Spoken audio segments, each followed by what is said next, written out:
हमें एक एनिमेशन के जरिए एक स्टोरी बताई जाती है कि कुछ सालों पहले एक घने से जंगल में एक बड़े से महल में एक सुंदर सी लड़की रहती थी। वो हमेशा ही अकेली रहती थी, इसीलिए वो परेशान थी। एक दिन वो महल से बाहर आती है कुछ दोस्त बनाने के लिए। उसने उनको बहुत सारे प्यारे खिलौने दिए, पर किसी ने भी उसको अपना दोस्त नहीं बनाया। फिर उसे पता चला इसकी वजह क्या है। उसके साथ एक डरावना काला साया रहता था, इसीलिए लोग उसे शैतान बुलाते थे। वो दुनिया के हर एक शख्स से गुस्सा थी और अपना गुस्सा किसी पे निकालना चाहती थी। इसीलिए उसने एक मछली पकड़ने वाला कांटा लिया और मछली पकड़कर उसके ऊपर गुस्सा निकालने लगी। वो फिर से अपना कांटा फेंकती है मछली को पकड़ने के लिए, पर इस बार मछली नहीं बल्कि एक लड़का आता है जो कि डूब रहा था। लेकिन जब उसने इत्तेफाक से एक लड़के को डूबने से बचाया तो वो डरावना साया जो कि हमेशा ही उसके साथ रहता था अचानक से गायब हो गया और फिर उस साये की जगह वो लड़का उसके साथ रहने लगा। चाहे वो दिन हो या रात, वो हरदम उसके साथ रहता था। एक दिन बेहद सुहाने मौसम में उस लड़की ने उस लड़के से पूछा कि क्या तुम हमेशा मेरे साथ रहोगे? तो उस लड़के ने कहा कि हाँ, मैं हमेशा ही तुम्हारे साथ रहूंगा। लेकिन तभी वो लड़की एक तितली को लेती है और उसको दो हिस्सों में बांट देती है, यानी कि उस तितली को मार देती है। तभी वो लड़का देखता है कि उसने वहाँ पर बहुत सारी तितलियों को मार दिया है, तो लड़का काफी ज्यादा ही डर जाता है और वहाँ से भाग जाता है। फिर वो लड़की वापस से अकेली पड़ गई। तभी मौत का साया वापस आया और उसके कान में कुछ फुसफुसाया कि कोई भी कभी भी तुम्हारे साथ नहीं रहेगा, क्योंकि तुम एक चुड़ैल हो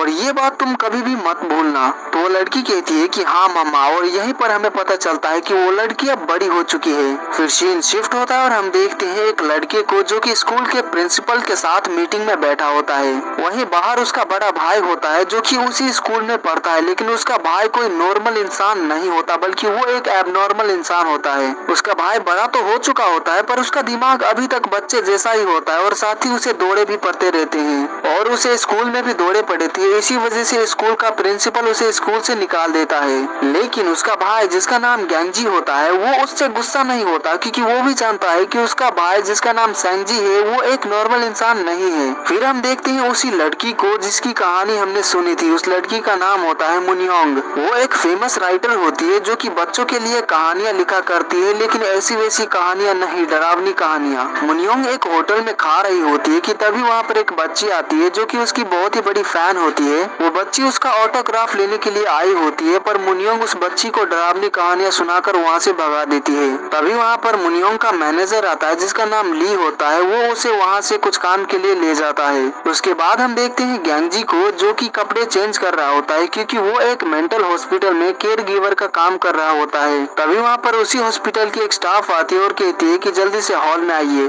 फिर गैंजी जल्दी से हॉल में जाता है तो वहाँ पर वो देखता है कि एक पागल लड़की लोगों का खाना चुरा कर वहाँ पर खा रही होती है। तो गैंजी उसके पास जाता है और उसे प्यार से समझाता है कि ऐसा नहीं करते, दूसरों का खाना नहीं खाते। तो लड़की समझ जाती है और दूसरा का खाना लौटा देती है। तभी हॉस्पिटल में एक नया पेशेंट आता है जो कि काफी ज्यादा ही चिल्ला रहा होता है और वो कह रहा होता है कि मैं पागल नहीं हूँ। ये सारी बातें गैंजी भी सुनता है। तो वो एक डॉक्टर से पूछता है कि ये कौन है? तो वो डॉक्टर बताता है कि उसने अपनी बेटी के साथ नींद की बहुत सारी गोलियां खा ली थी, इसी वजह से वो हमारे इमरजेंसी वार्ड में आया था। वो खुदकुशी करने की कोशिश कर रहा था। सब कुछ देखकर ऐसा लगता है कि ये सबसे पहले अपनी बेटी को और उसके बाद खुद को मारना चाहता था, लेकिन उसकी बेटी ने उल्टी कर दी और वो बच गई। वो भी इसी हॉस्पिटल में है और उसका भी इलाज चल रहा है। फिर सीन शिफ्ट होता है और हम देखते हैं मुनियोंग को जो कि अपने मैनेजर के साथ एक हॉस्पिटल में बच्चों को स्टोरी सुनाने के लिए जा रही होती है। तभी ली को एक हॉस्पिटल से कॉल आता है जो कि एक नर्स ने किया होता है जिसका नाम होता है नामजूरी। नामजूरी कहती है कि मैंने आपको बताया था कि हमने मिस्टर कोदेवान की सर्जरी की डेट फिक्स कर दी है। हमें उनके घर वालों के परमिशन के लिए कितना इंतजार करना होगा?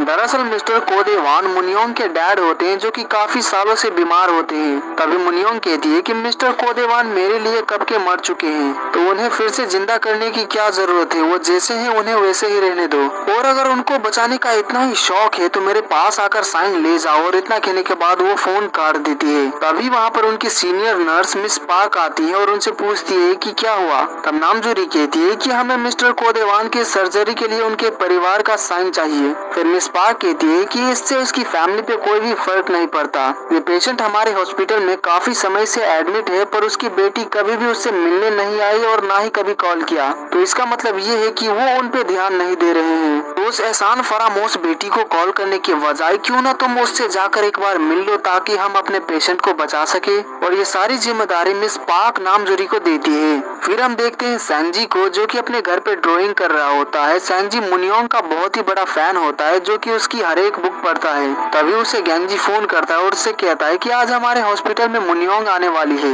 वो बच्चों को कहानियां पढ़कर सुनाने वाली है। ये सुनकर सांची बहुत ज्यादा ही हड़बड़ाहट में तैयार होने लगता है गैंगजी के पास जाने के लिए। तभी गैंगजी उससे कहता है कि अगर तुम वहाँ से अभी निकले तो टाइम पे नहीं पहुँच पाओगे, और वैसे भी ये इवेंट सिर्फ हॉस्पिटल के बच्चों के लिए है, तुम्हारे लिए नहीं। क्या तुम बच्चे हो?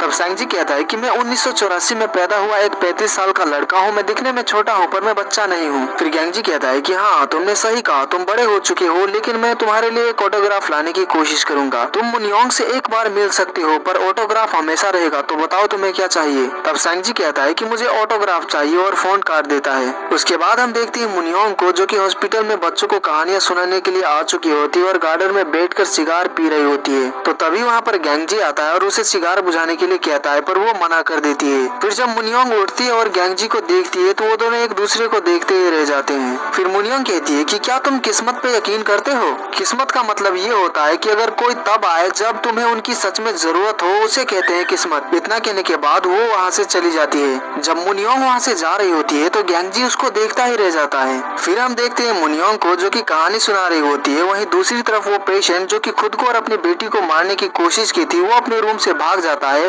और पहुंच जाता है वहाँ पर जहाँ पर मुनियोंग कहानी सुना रही होती है, क्योंकि वहाँ पर उसकी बेटी भी आई होती है जो कि कहानी सुनने के लिए आई होती है। वो वहाँ पर अपनी बेटी को ढूंढने लगता है। तभी वहाँ पर हॉस्पिटल का मैनेजर आता है और उस इवेंट को वहीं पर रोक देता है। इस बात से मुनियोंग को काफी ज्यादा गुस्सा आ जाता है, तो वो मैनेजर से बात करने लगती है कि तभी वो देखती है कि एक पेशेंट एक बच्ची को पकड़कर वहाँ से ले जा रहा है। वो पेशेंट अपनी बेटी को एक रूम के अंदर ले जाता है और अपनी बेटी से सुसाइड करने की बातें करने लगता है। वो दोनों बातें कर ही रहे होते हैं कि तभी वहाँ पर मुनियोंग आ जाती है और सारी बातें सुन लेती है। मुनियोंग उस पेशेंट से कहती है कि तुम्हें मरने से डर लगता है, इसीलिए तुम अपनी बेटी को भी मारना चाहते हो क्योंकि तुम एक बुजदिल इंसान हो। ये सुनकर उस पेशेंट को काफी ज्यादा ही गुस्सा आ जाता है, तो वो मुनियोंग के ऊपर हमला कर देता है, उसका गला दबाने लगता है। ये सब देखकर उसकी बेटी काफी ज्यादा ही डर जाती है, इसीलिए वो वहाँ से भागने लगती है। वो पेशेंट मुनियोंग का गला बहुत जोरों से दबा रहा होता है कि तभी मुनियोंग को याद आता है कि कैसे उसके पिता ने भी बचपन में उसका गला दबाकर उसे मारने की कोशिश की थी, इसीलिए वो अपने पिता से बहुत ज्यादा ही नफरत करती है। मुनियोंग ऑलमोस्ट मरने ही वाली होती है कि तभी वहाँ पर गैंगजी आ जाता है और उसे बचा लेता है। गैंगजी उस पेशेंट को पकड़कर उसके हाथों को बांध देता है। उस पेशेंट ने मुनियोंग के ऊपर हमला किया था, इसी वजह से उसे काफी ज्यादा ही गुस्सा आ जाता है, इसीलिए वो एक चाकू लेती है और उस पेशेंट को मारती है। लेकिन बीच में आ जाता है गैंगजी जो कि उस चाकू को पकड़ लेता है, जिसकी वजह से उसका हाथ कट जाता है और काफी ज्यादा ही खून बहने लगता है। ये सब देखकर वो पेशेंट काफी ज्यादा ही डर जाता है और वहाँ से भागने लगता है कि तभी कुछ स्टाफ आते हैं और उस पेशेंट को पकड़ के ले जाते हैं। गैंगजी के हाथों से काफी ज्यादा ही खून बह रहा होता है, इसीलिए वो अपना एक रुमाल निकालता है अपने हाथों को बांधने के लिए, पर वो एक हाथ से बांध ही नहीं पा रहा होता। मुनियोंग रुमाल लेती है और उसके हाथों पे बांध देती है। फिर वो दोनों एक दूसरे को देखते ही रह जाते हैं। फिर सीन शिफ्ट होता है और हम देखते हैं गैंगजी को जो कि अपने घाव पे टाके लगवा रहा होता है। वहीं दूसरी ओर मुनियोंग अपने मैनेजर ली के साथ वहाँ से जा रही होती है। ली मुनियोंग से कहता है कि इस घटना से हमारी पॉपुलैरिटी और भी ज्यादा बढ़ जाएगी, पर अगर उस स्टाफ ने रिपोर्टर्स को बता दिया कि तुमने चाकू से उसे घायल किया है तो हमारी काफी ज्यादा ही बदनामी होगी। फिर मुनियोंग कहती है कि उसे पैसे खिलाकर उसका मुंह बंद कर दो, तुम पहले भी ऐसा कर चुके हो। उसके बाद हम देखते हैं गैंगजी उस हॉस्पिटल के मैनेजर के साथ कुछ बातें कर रहा होता है, जहाँ पर वो मैनेजर कहता है कि उस पेशेंट को बंधा हुआ होना चाहिए था, पर उसने इवेंट में घुसकर हलचल मचा दी, इसीलिए पेशेंट के घर वाले कंप्लेन कर रहे हैं, तो हमें किसी को जल्दी ढूंढना होगा जिसपे हम इल्जाम लगा सके। फिर गैंगजी कहता है कि आपका कहने का मतलब ये है कि सब कुछ मैं अपने सिर ले लूं। तब मैनेजर कहता है कि जो स्टाफ उस पेशेंट का इंचार्ज था वो अभी नया है, इसीलिए मैं उसे निकाल नहीं सकता, लेकिन मेरी जानकारी में आया है कि पिछले 10 सालों में तुमने कई सारे हॉस्पिटल में काम किया है, कुल मिलाकर 15 हॉस्पिटल में, और कहीं भी 1 साल नहीं टिके। हमारे यहाँ काम करते हुए तुम्हें 10 महीने हो चुके हैं, तो वैसे भी तुम छोड़ने ही वाले होगे, तो मैं कह दूंगा कि तुमने यहाँ पर 1 साल काम किया है, जिससे तुम्हें ज्यादा पैसे मिलेंगे। गैंगजी वैसे भी बाद में ये काम छोड़ने ही वाला था, इसीलिए वो सारे इल्जाम अपने सर ले लेता है और काम को छोड़ देता है। उसके बाद हम देखते हैं ली को जो कि उस हॉस्पिटल में फोन करके गैंगजी का नंबर मांग लेता है ताकि वो उसे पैसे खिलाकर चुप कर सके। वो गैंगजी को काफी ज्यादा ही फोन करता है, पर गैंगजी फोन नहीं उठाता। गैंगजी एक बस स्टॉप पे बैठा होता है, तभी वहाँ पर उसका एक दोस्त बाइक लेकर आता है जिसका नाम होता है जेसू। जेसू गैंगजी से कहता है कि चलो मैं तुम्हें घर छोड़ देता हूँ। फिर गैंगजी उसके बाइक पे बैठ जाता है और अपने घर जाने लगता है। वहीं दूसरी तरफ मुनियोंग नहा रही होती है कि कोई उसका डोरबेल बजाया जा रहा होता है, तो वो जाकर देखती है तो वहाँ पर नामजूरी आई होती है। नामजूरी वहाँ पर पर मुनियोंग का साइन लेने के लिए आई होती है ताकि वो मुनियोंग के डैड का सर्जरी कर सके। मुनियोंग उसे अंदर बुलाती है और उससे कहती है कि तुम काफी ज्यादा ही बदल चुकी हो, तुम्हें पहचानना काफी ज्यादा ही मुश्किल है क्योंकि तुम पहले जैसी चंपू नहीं रही। दरअसल मुनियोंग ये इसलिए कह रही होती है क्योंकि जब वो दोनों छोटे थे तो वो दोनों स्कूल में एक साथ कुछ साल पढ़े थे, इसीलिए वो दोनों एक दूसरे को जानते हैं। मुनियोंग कहती है कि मेरे लिए मेरे डैड कब के मर चुके हैं पर तुम लोग उन्हें जिंदा रखना चाहते हो तो मैं कुछ नहीं कर सकती, जैसी तुम्हारी मर्जी। फिर वो पेपर लेती है और उस पर साइन कर देती है तो नामजोरी वहाँ से चली जाती है। उसके बाद हम देखते हैं गेंगजी अपने दोस्त के साथ घर जा रहा होता है पर रास्ते में ही उनका बाइक खराब हो जाता है, इसीलिए वो लोग पैदल घर जाने लगते हैं। जहाँ पर गेंगजी जेसू को सब कुछ बताता है कि आज उसके साथ हॉस्पिटल में क्या क्या हुआ। तब जेसू कहता है कि क्या वो लड़की पागल है जो उसने ऐसा किया। फिर गेंगजी कहता है कि वो पागल नहीं है, बस उसकी परवरिश ठीक से नहीं हुई है। तब जेसू कहता है कि कितनी इत्तेफाक की बात है ना, तुम्हारे भाई को आज स्कूल से निकाल दिया गया है और आज ही तुम्हें नौकरी से भी निकाल दिया गया है। फिर गेंगजी कहता है कि वैसे भी मैं छोड़ने ही वाला था क्योंकि साल के इस वक्त रात को अच्छी गर्म हवाएं चलती है और मेरे ख्याल से जल्द ही तितलियां भी दिखेंगी। तब जेसू कहता है कि सही कहा, वैसे सेंजी कैसा है, उसकी हालत में कुछ सुधार हुआ। फिर गेंगजी कहता है कि अभी नहीं, वो वैसा ही है और हाँ, मुझे नौकरी से निकाल दिया गया है, ये बात सेंजी को मत बताना। तब जेसू कहता है कि ठीक है, नहीं बताऊंगा। तभी गेंगजी को याद आता है कि उसने सेंजी को कहा था कि वो मुनियोंग का ऑटोग्राफ लेकर आने वाला है और वो इस बात को भूल ही गया, इसीलिए वो काफी ज्यादा ही परेशान हो जाता है। वो जेसू से पूछता है कि अब मैं क्या करूं। फिर गेंगजी इंटरनेट पे मुनियोंग का ऑटोग्राफ का फोटो लाता है और जेसू हूबहू वैसा ही ऑटोग्राफ एक पेपर में बनाता है ताकि वो सेंजी को दे सके और उसका दिल न टूटे। फिर जब वो लोग घर जाते हैं तो सेंजी को वो लोग ऑटोग्राफ दिखाते हैं तो सेंजी उसे तुरंत ही पकड़ लेता है और कहता है कि ये ऑटोग्राफ नकली है। इस बात से सेंजी गेंगजी से काफी ज्यादा ही नाराज हो जाता है और अपने बेड पे जाकर सो जाता है। ली गेंगजी को काफी सारे मैसेज करता है कि मुझे तुमसे बहुत ही जरूरी बात करनी है, प्लीज मुझसे मिल लो। और जब गेंगजी ये सारे मैसेजेस देखता है तो वो रिप्लाई करता है कि ठीक है, मिलते हैं। उसके बाद हम देखते हैं मुनियोंग को जो कि सेंजी के ख्यालों में ही खोई होती है, बस उसके बारे में ही सोचे जा रही होती है।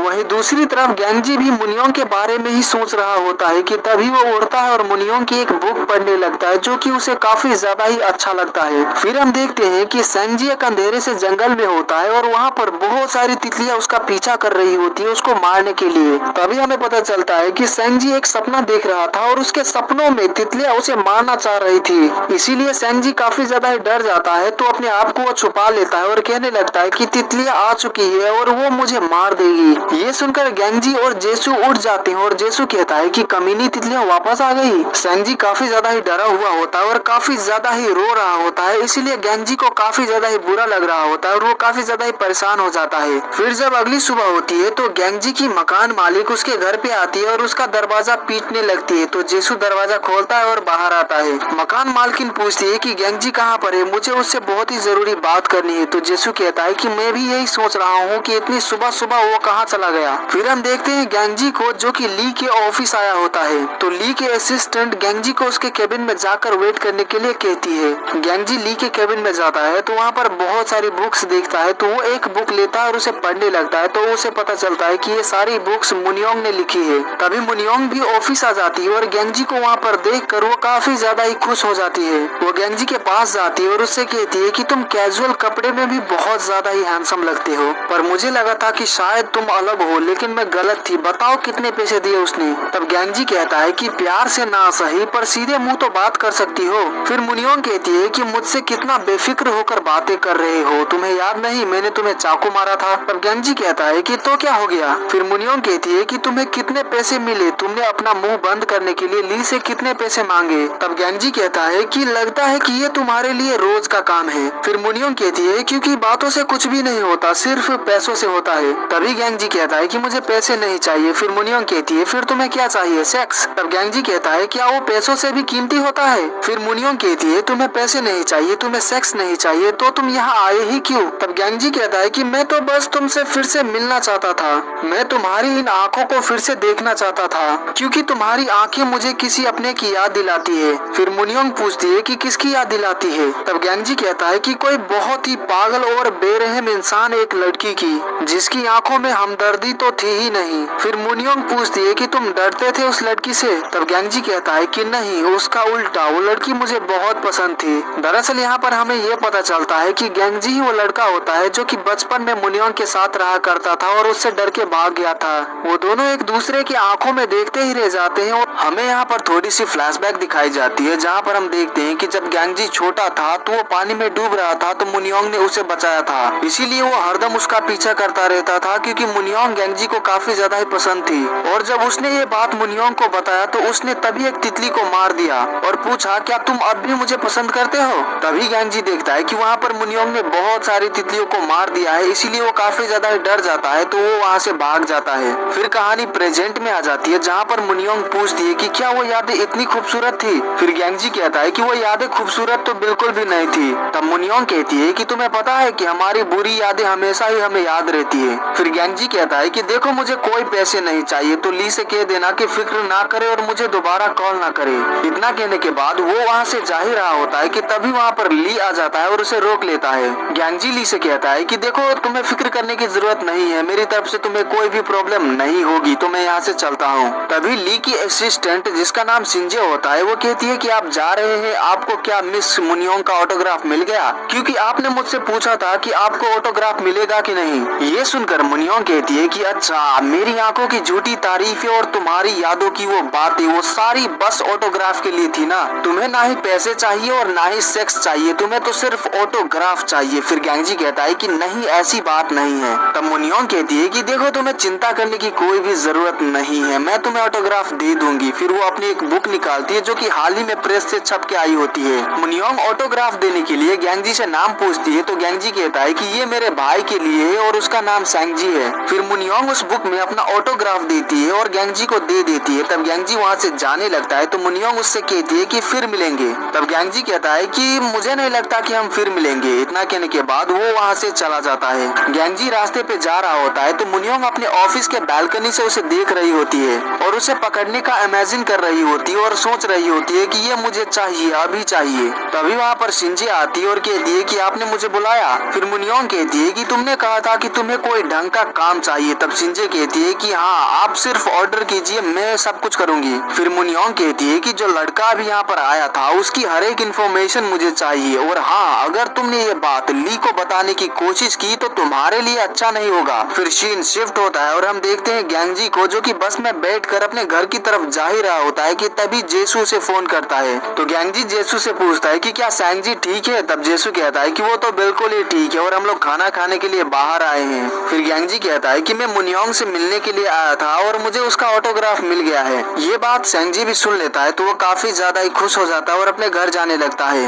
वहीं दूसरी तरफ गैंगजी उस बुक को खोलता है तो उस बुक के अंदर ऑटोग्राफ तो होता ही नहीं, बल्कि मुनियोंग ने उस बुक के अंदर लिखा होता है कि डियर सैंगजी, तुम मेरे बुक लॉन्च पार्टी में जरूर आना, वहाँ पर मेरा ऑटोग्राफ लेना और मेरे साथ बहुत सारे फोटो भी खिंचवाना, बहुत ही मजा आएगा तुम्हें, तुम जरूर आना, मैं तुम्हारा इंतजार करूंगी। ये देखकर गैंगजी काफी ज्यादा ही गुस्सा हो जाता है। फिर वो अपने घर जाता है और सैंगजी से कहता है कि मुनियोंग ने तुम्हें अपने बुक लॉन्च पार्टी में बुलाया है और वहीं पर वो तुम्हें ऑटोग्राफ भी देगी। इस बात से सैंगजी काफी ज्यादा ही खुश हो जाता है और मुनियोंग से मिलने जाने के लिए एक अच्छा सा कपड़ा सिलेक्ट करने लगता है। लेकिन गैंगजी मुनियोंग से दोबारा मिलना नहीं चाह रहा होता, इसीलिए वो जेसू को फोन करता है और उसे कहता है कि तुम सैंगजी को बुक लॉन्च पार्टी में ले जाओगे? तो जेसू कहता है कि ठीक है, मैं ले जाऊंगा। उसके बाद हम देखते हैं गैंगजी को, जो कि हॉस्पिटल का काम छोड़ चुका होता है और घर चलाने के लिए कुछ दिनों से एक फैक्ट्री में वर्कर का काम कर रहा होता है। लेकिन गैंगजी वो काम भी छोड़ देता है और अपने घर जा ही रहा होता है कि तभी उससे मिलने के लिए नामजूरी आती है, क्योंकि नामजूरी गैंगजी और जेसू एक ही स्कूल में पढ़ा करते थे, इसीलिए वो एक दूसरे को जानते हैं। वो दोनों एक जगह पर बैठकर एक दूसरे से बातें करने लगते हैं, जहाँ पर नामजूरी कहती है कि मुझे जेसू ने बताया कि तुम घर शिफ्ट कर रहे हो, तो क्या सोचा है, किस हॉस्पिटल में जा रहे हो? फिर गैंगजी कहता है कि कोई ना कोई हॉस्पिटल तो मिल ही जाएगा, क्योंकि आए दिन नए हॉस्पिटल खुलते रहते हैं। तब नामजूरी कहती है कि मेरे हॉस्पिटल में एक केयर गिवर की जरूरत है, 8 घंटे की रोटेटिंग शिफ्ट है और हर महीने